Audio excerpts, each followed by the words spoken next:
Colgate Dental Cream to clean your breath while you clean your teeth and help stop tooth decay, and Luster Cream Shampoo for soft, glamorous, caressable hair bring you Our Miss Brooks, starring Eve Arden.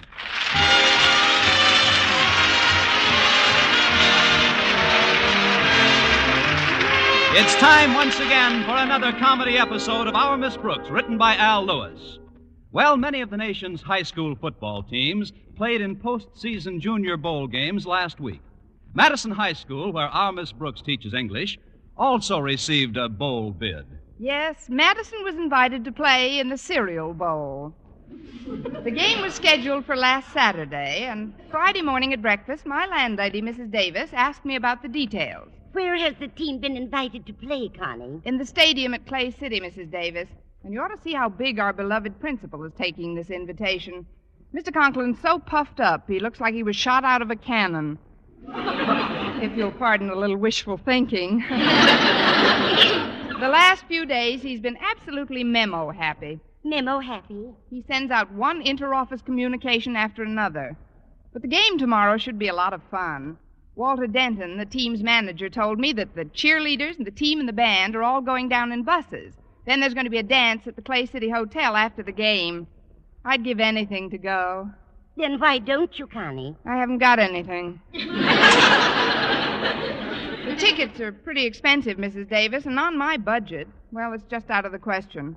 How about Mr. Boynton? Is he going? Yes, he's got a ticket already, I believe. Just one ticket? Mr. Boynton's on a budget, too. But there's still a chance for me to go along as a chaperone for the girl cheerleaders. Mr. Conklin's daughter, Harriet, told me that he's going to choose between Miss Enright and me today. Miss Enright? But she's always making goo-goo eyes at Mr. Boynton. If she goes to Clay City for the game and the dance afterwards, she'll have him all to herself. I thought of that, Mrs. Davis. That's why I'm giving Mr. Conklin his Christmas present a little early this year.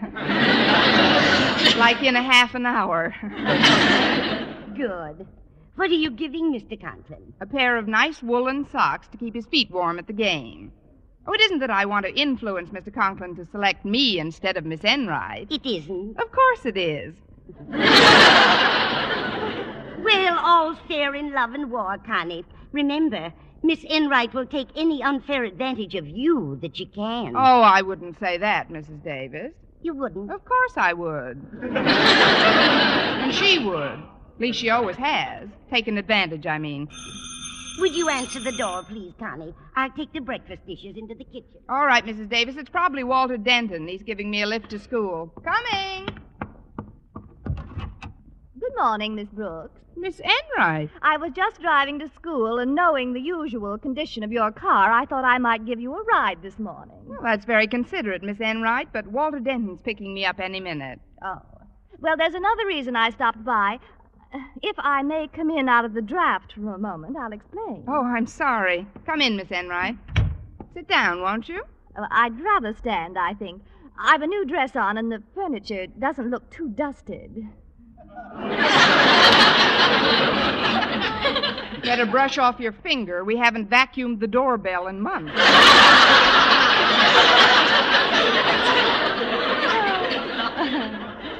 You're so witty, darling. But I just wanted to tell you that in spite of our little differences in the past, I see no reason why we can't be more friendly in the new year, which is practically upon us. Well, I'm sure that As a matter of fact, I've brought a little peace offering with me, Miss Brooks. Here, I'd like you to have this ticket. Ticket? To what, Miss Enright? To the Fireman's Ball. My Aunt Jessie bought it weeks ago, but the poor darling just doesn't feel up to going this year. And rather than waste the ticket, we immediately thought of you. Auntie says it's a lot of fun for spinsters. What time will you be there? Look, Miss Enright, I don't believe that an unmarried girl should consider herself a spinster until she reaches a certain age. Well, don't be testy, darling. I'm sure you won't reach that age for months yet. Now, take the ticket and have a good time tomorrow night. Oh, it's for tomorrow night. Now, that's a coincidence. The bowl dance is being held tomorrow night in Clay City, and one of us is supposed to chaperone that affair. Oh, but I'm virtually assured of that position, Miss Brooks. What makes you think so? Oh, I could tell from dear Mr. Conklin's reaction to my visit yesterday. You see, I dropped into his office after school with a little gift for him. I always like to give out my Christmas presents early. What potential chaperone doesn't? What did you give Mr. Conklin? I gave him a lovely pair of woolen socks. Woolen socks? Yes, he was very appreciative, seemed genuinely touched. But that's what I like about our principal anyway. He has such a warm heart. Don't you think so, Miss Brooks? I don't know about his heart, but he's going to have the warmest feet in Clay City.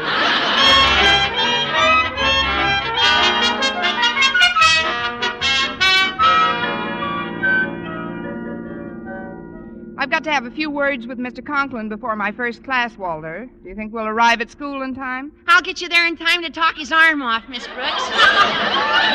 But you shouldn't worry about that job as chaperone. There's absolutely no doubt that you'll be chosen. Well, according to Harriet, it's still between Miss Enright and me. But, Miss Brooks, anybody who could possibly pick Miss Enright over you for any kind of position should have Mr. Conklin's head examined. I mean, it's a foregone conclusion that he'll take you. And the dance ought to be a lot of fun tomorrow night. Harriet and I have promised each other every dance, except maybe one or two she'll have to give Mr. Boynton. Oh, then Mr. Boynton is definitely going. I thought you knew. Yeah, he got his ticket Monday right after we were chosen to play in the bowl. He's followed the team through thick and thin, Miss Brooks. That's why you've just got to go tomorrow. Well, how can I, Walter, unless I'm chosen chaperone? Well, easy. You can still buy a ticket. It's not that easy. There's only a limited supply, you know. Of tickets? Of money. And tickets. They're probably all sold out by now. Oh, don't worry, Miss Brooks. We'll figure something out. But to get back to Mr. Conklin for a second. Since we've been chosen to play in the bowl, he's definitely lid-flipping material. Lid-flipping material? He's blowing his entire cork, Miss Brooks. Every time I turn around, I get another memo. Look at this last communique he sent me yesterday afternoon. Let's see it, Walter. From the office of the principal to the manager, such as he is, of the football team. As per my prior instructions, have you made sure the members of the school band are bringing their instruments? What does he think they're going to play on, tissue paper and combs? Not that it wouldn't be an improvement. Mr. Conklin is a man of many memos these days. He sure is, Miss Brooks. But there isn't much we can do about it. After all, a school principal is a school principal. I guess you're right, Walter. But under another set of circumstances, Mr. Conklin and I might get along beautifully. What kind of circumstances, Miss Brooks? If he were the principal of Madison High and I was an English teacher in Budapest.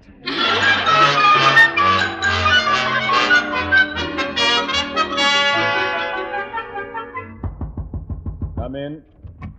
Oh, it's you, Miss Brooks. What can I do for you? Do you really want to know, Mr. Conklin? No, it was just a figure of speech. Please be brief. I've got a lot on my mind. Yes, sir. I'd like you to accept this little Christmas present, Mr. Conklin. I wanted you to have it early. Thank you, Miss Brooks. What is it? Well, it's a sort of surprise, a timely surprise.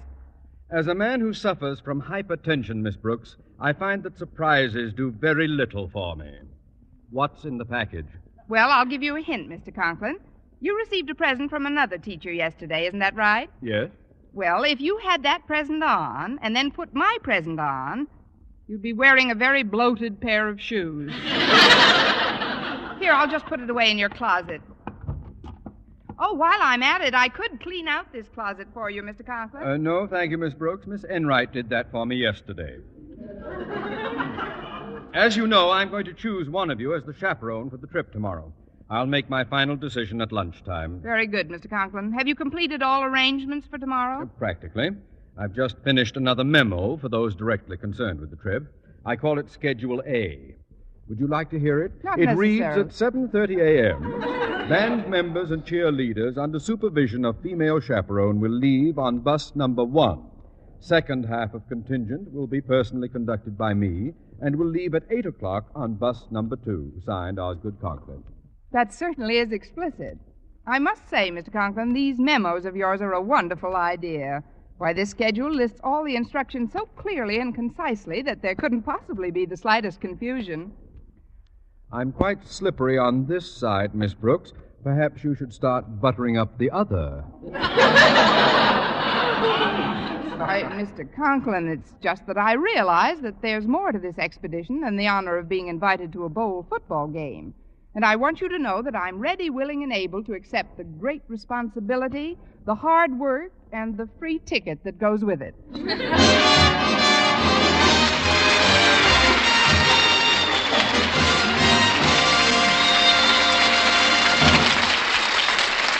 Our Miss Brooks, starring Eve Arden, will continue in just a moment. But first, here is Vern Smith. Now, proof that brushing teeth right after eating with Colgate Dental Cream helps stop tooth decay before it starts. Continuous research, hundreds of case histories, makes this the most conclusive proof in all dentifrice research on tooth decay. Eminent dental authorities supervised hundreds of college men and women for over 2 years. One group always brushed their teeth with Colgates right after eating. The other followed their usual dental care. The group using Colgate Dental Cream as directed, using Colgates exclusively, showed a startling reduction in average number of cavities, far less tooth decay. The other group developed new cavities at a much higher rate. No other dentifrice offers proof of these results. Modern research shows decay is caused by mouth acids, which are at their worst right after eating. Brushing teeth with Colgates as directed helps remove acids before they harm enamel. Yes, Colgates contains all the necessary ingredients, including an exclusive patented ingredient for effective daily dental care. So remember, always use Colgate Dental Cream to clean your breath while you clean your teeth and help stop tooth decay.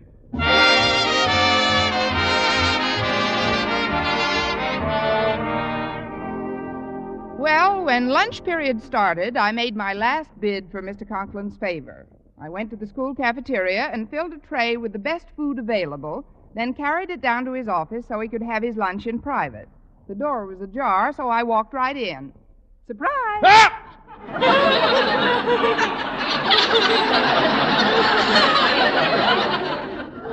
Oh, it's you, Miss Brooks. Come in. Yes, do come in, darling. Miss Enright, what are you doing here? Miss Enright was thoughtful enough to bring me some food from the cafeteria so I could have my lunch in private. Wasn't that sweet of her? Sweet and swift. What's that you have on the tray, Miss Brooks? This? Oh, I just thought you might like a little dessert, Mr. Conklin. What sort of dessert? Roast loin of pork. How terribly middle class. Well, it looks delicious, but I've just finished a Swiss steak that Miss Enright brought me. I've got to watch my weight. Oh, then I'll just take it back. Put it down on my desk. I've a long day ahead of me.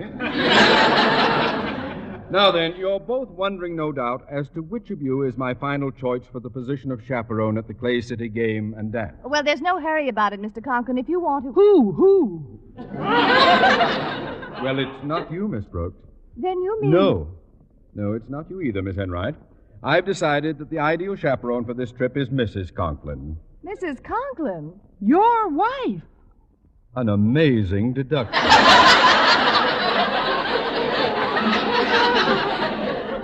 Yes, the thought occurred to me this morning while I was mulling over a memo that the chaperone for girls should be a married woman. That eliminated Miss Enright, of course. And unless there's been a sudden and radical upheaval in your existence, you're not married either, Miss Brooks. You're so right, Mr. Conklin. But if you'll excuse me now, I've got something very important to do in the cafeteria. What's that, Miss Brooks? I've got to start engineering a sudden and radical upheaval in my existence.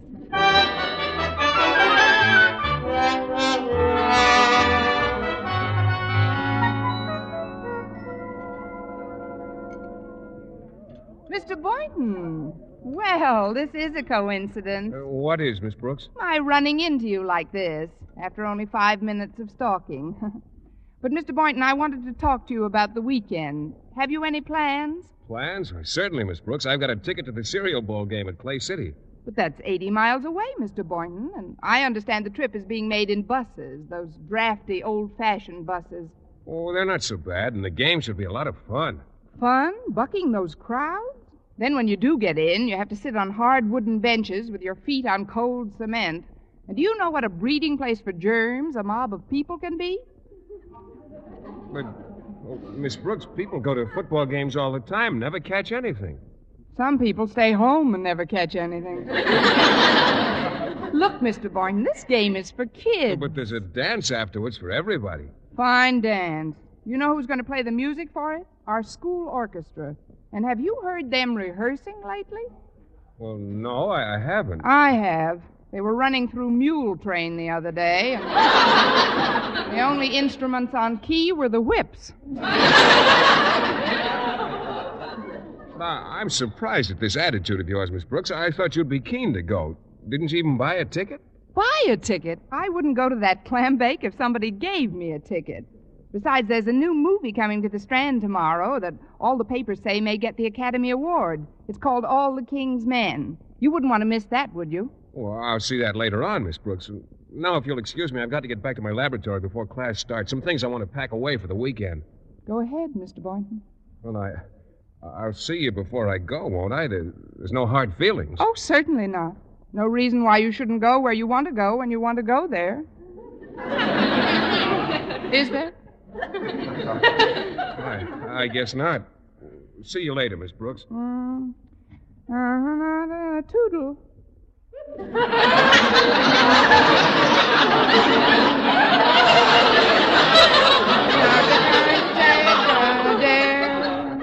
But instead I'll trust him implicitly. He can go where he wants to go, do what he wants to do. I don't care. My affection. Excuse me, Miss Brooks, but I've got the most wonderful news for you. May I sit down for a minute? Why, certainly, Harriet. What's the news? Daddy just talked to Mother on the phone, and she doesn't feel up to going along tomorrow. So he picked you to chaperone the girl. Me? What made him decide on me? Well, to be perfectly honest about it, Miss Brooks, Daddy flipped a coin. He said if it was heads, you'd go, and tails, Miss Enright would go. And the coin came up heads? 3 times.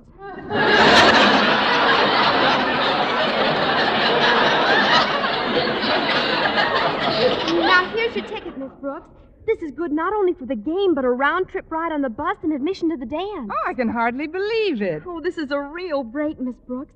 You got just utterly the last ticket in school. Oh, one more thing.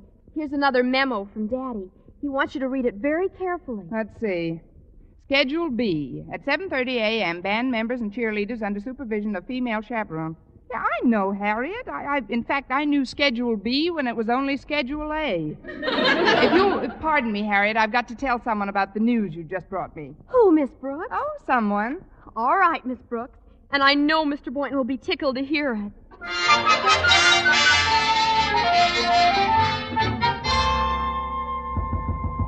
Come in.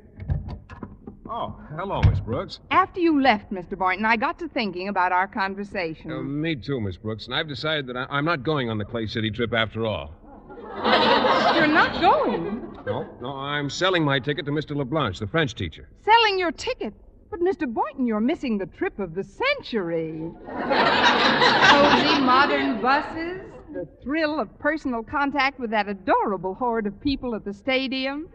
And then there's the game itself. Tense, exciting action, viewed from comfy, form-fitting beaver-board seats.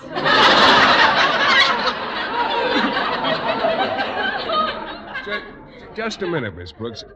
Are you going tomorrow? Of course, I wouldn't miss it for the world. But you said in the cafeteria that you wouldn't go if somebody gave you a ticket. What made you change your mind? Somebody gave me a ticket.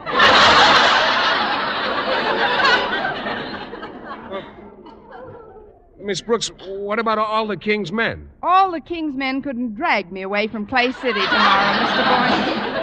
And I'm surprised that you don't feel the same way. Well, I would like to root for the old team, but I've promised Mr. LeBlanche the ticket, and once I make a promise, I keep it. Well, don't worry about me, Miss Brooks. I'll find something to do. I'll probably take Miss Enright to a movie or something. Miss Enright? Well, yeah, she loves movies, you know. She loves sitting in movies. There's a difference. Honestly, Mr. Boynton, I just can't understand you sometimes.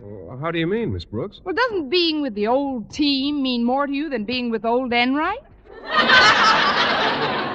that there's anything wrong with Miss Enright that a little chicanery, which I'm about to indulge in, couldn't eliminate, along with Miss Enright. I'm afraid I don't follow you, Miss Brooks. Let's keep it that way, Mr. Boynton, at least temporarily. I'll see you in a little while. Yeah, but Miss Brooks, you don't... Toodle.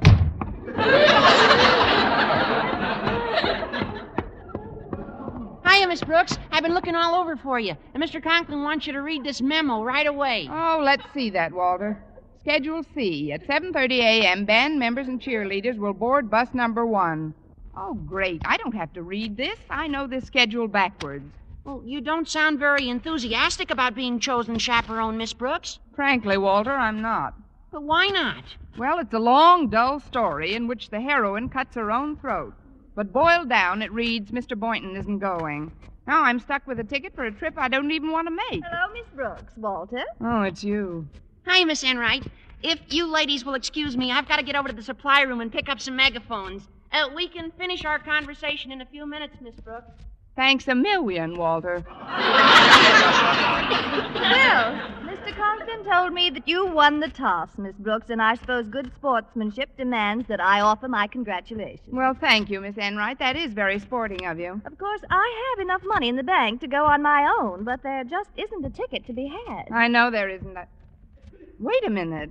What would a ticket be worth to you, Miss Enright? Why, do you have an extra one, Miss Brooks? Would you give $5 for a ticket, Miss Enright? It includes bus fare and admission to the dance, you know. Well, that sounds eminently fair, Miss Brooks.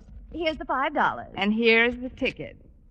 Well, I have to be running along now, Miss Enright. Hope you have a nice time over the weekend. Oh, I'm sure we'll all have a nice time. You and Mr. Boynton and myself. I'm sure we will, Miss Enright. Goodbye.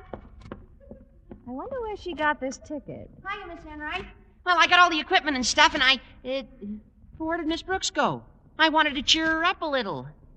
Cheer her up? Yeah, she seemed kind of blue because Mr. Boynton isn't going to the game tomorrow. Mr. Boynton is...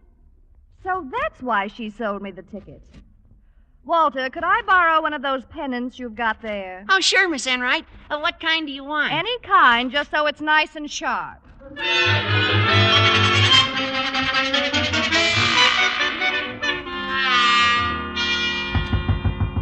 Come in. It's me again, Mr. Boynton. There's something I'd like to I'm glad you discuss- came back, Miss Brooks. I've been thinking this over very carefully, and I've decided that I've just got to go and root for our team tomorrow. Now, those kids would never forgive me if I didn't come. Mr. LeBlanc will just have to understand. You don't mean it, Mr. Boynton. You can't mean that you're going to ride 80 miles in a drafty old... and then buck a germ-ridden mob for the privilege of watching 22 untalented children run into each other while you're sitting on a stone bench with your feet in your pocket. I'm sorry, Miss Brooks. You can't talk me out of it this time. I'm going to the ball tomorrow or bust. Oh, but Mr. Boynton... May I come in, Mr. Boynton? It's Miss Enright. Stay right where you are, Miss Enright. I'll come out. Excuse me, Mr. Boynton. Oh, what is all this? Miss Brooks, Miss Brooks, I thought I'd find you here. I know what you're thinking, Miss Enright, and you're perfectly justified in being annoyed with me, but I'd like to make it up to you if you'll let me. What do you mean, Miss Brooks? Here's your $5 back. Give me the ticket. Well, I didn't expect you to be this honest. Here you are, Miss Brooks. Thank you. Oh, hello, Miss Enright. Oh, hello, Mr. Boynton. I understand you're going to be in town over the weekend. How about taking in a movie together tomorrow night? Oh, I'm afraid that's out of the question, Miss Enright. I'm going to Clay City tomorrow with the team. Well, Miss Brooks, you've done it again. That's 2 touchdowns for you already. Don't add up the score yet. I'm hoping to make some conversions tomorrow.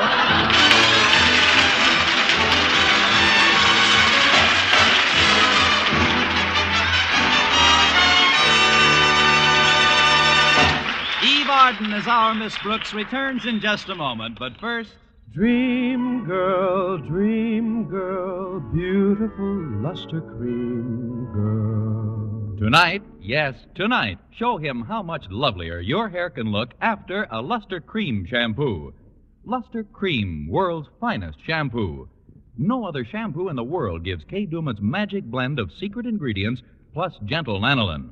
Not a soap, not a liquid. Luster Cream shampoo leaves hair 3 ways lovelier. Fragrantly clean, free of loose dandruff, glistening with sheen, soft, manageable. Even in hardest water, Luster Cream lathers instantly. No special rinse needed after a Luster Cream shampoo. So gentle, Luster Cream is wonderful even for children's hair. Tonight, yes, tonight, try Luster Cream shampoo. Dream girl, beautiful luster cream girl. You owe your her crowning glory too, a luster cream shampoo. And now, once again, here is our Miss Brooks. Saturday morning, as per Mr. Conklin's schedules, I boarded the 7:30 bus with the cheerleaders and the band. We arrived at the Clay City Hotel about half an hour before game time. Isn't this a swell room, Miss Brooks? Oh, it's very nice, Harriet. This is where we're going to change our clothes for the dance tonight. The band has a suite right down the hall. I'll get it. Hello, Miss Brooks speaking. Hello, Miss Brooks. This is Mr. Conklin. All set up in your room? Yes, and it's very comfortable, Mr. Conklin. How is your room? Splendid, thank you. But that's not what I'm calling about. I had Walter Denton deliver Schedule C to you yesterday, Miss Brooks. Did you read it? Oh, that wasn't necessary, Mr. Conklin. I remembered word for word the instructions you outlined in Schedules A and B. Never mind A and B, Miss Brooks. Do you happen to have Schedule C handy? Yes, sir. It's right here in my purse. Then open it up and read it to me. I'll hang on. Yes, sir. Here it is. It says, Schedule C. At 7:30 a.m., band members and cheerleaders will leave on bus number 1. Due to the fact that I have procured a much larger bus than was previously planned, bus number 2 has been canceled. Read on, Miss Brooks. Therefore, chaperone will delay departure of the bus until 8 a.m. But, Mr. Conklin, if the second bus was canceled, what transportation did you have? None, Miss Brooks.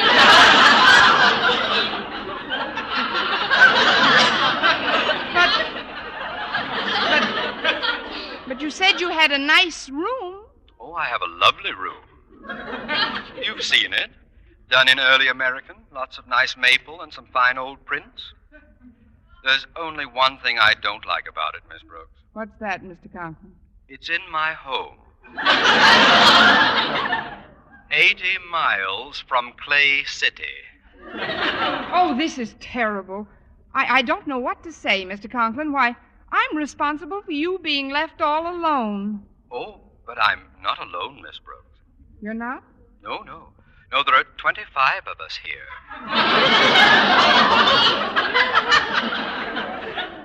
The entire Madison football team!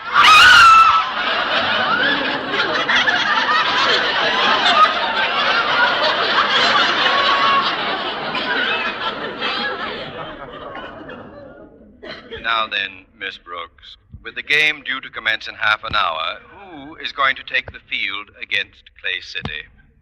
The Madison Band, Mr. Conklin. The band? You're going to have the band play football? No, sir, mule train. That's one way we'll be sure to whip them.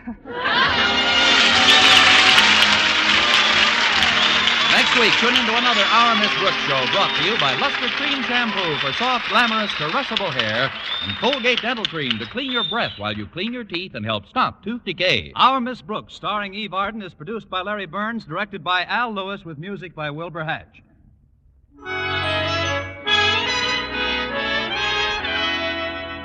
Men, here is actual factual proof of more comfortable, actually smoother shaves by using Palmolive Lather Shaving Cream.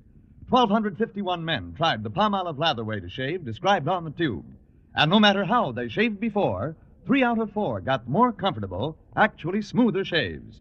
Try Palmolive Lather Shaving Cream. See if you don't get more comfortable, actually smoother shaves the Palmolive Lather Shaving Cream way. For mystery liberally sprinkled with laughs, listen to Mr. and Mrs. North, the exciting, fun-packed adventures of an amateur detective and his beautiful wife. Tune in Tuesday evening over most of these same stations. And be with us again next week at this same time for another comedy episode of Our Miss Brooks. Bob Lamont speaking. This is CBS, the Columbia Broadcasting System.